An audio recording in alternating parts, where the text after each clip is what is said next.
calendar, if you don't check the relationship that you have with your internal experience, that's where the real change and the long-lasting change, it's really more about checking how you're relating to your internal experiences and then learning organizational and time management skills. Only California or the whole U.S. or the world? Emotional How do they mind contact is your so office for help? powerful. Should they start with your book? Like, what's your recommendation? If you don't know what the emotions are behind what you're doing or avoiding, you can rationalize like all day long, and you just won't do it. It sounds like you have to establish emotionally what's going on first. That's right. I think you have to step back anyone really capture the psychological and of course my work with the leader therapy or otherwise, right, you can read struggles. If people are dealing with procrastination, they can start by getting the books, a very actionable and compassionate evidence-based workbook. It only has 8 chapters and a long-lasting exercises, full of exercises and micro skills that I'm teaching the readers in every chapter. How do people take the first step to get help with you? Like, where can people get help? Only California or the whole U.S. or the world? And how do they contact your office for help? And should they start with your book? Like, what's your recommendation? Thank you so much for coming, Dr. Zurita. I really appreciate it. Thank you so much for having me, Richard. I really appreciate our conversation. If you like this podcast, please click the link in the description to subscribe and review us on California iTunes. And coaching for anyone outside of California. And of course, my work with the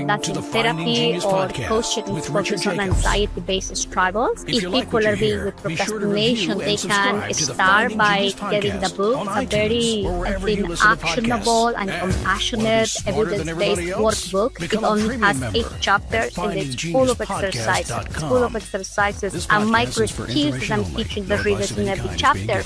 Next year in 2026, I'm hoping to launch an online class for anyone struggling with procrastination. So that will be a complement to the workbook. Okay, very good. Well, thank you so much for coming, Dr. Zurita. I really appreciate it. Thank you so much for having me, Richard. I really appreciate our conversation. If you like this podcast, please click the link in the description to subscribe and review us on iTunes. You've been listening to the Finding Genius podcast with Richard Jacobs. If you like what you hear, be sure to review and subscribe to the Finding Genius podcast on iTunes or wherever you listen to podcasts. And want to be smarter than everybody else? Become a premium member at findinggeniuspodcast.com. This podcast is for information only. No advice of any kind is being given. Any action you take or don't take as a result of listening is your sole responsibility. Consult professionals when advice is needed.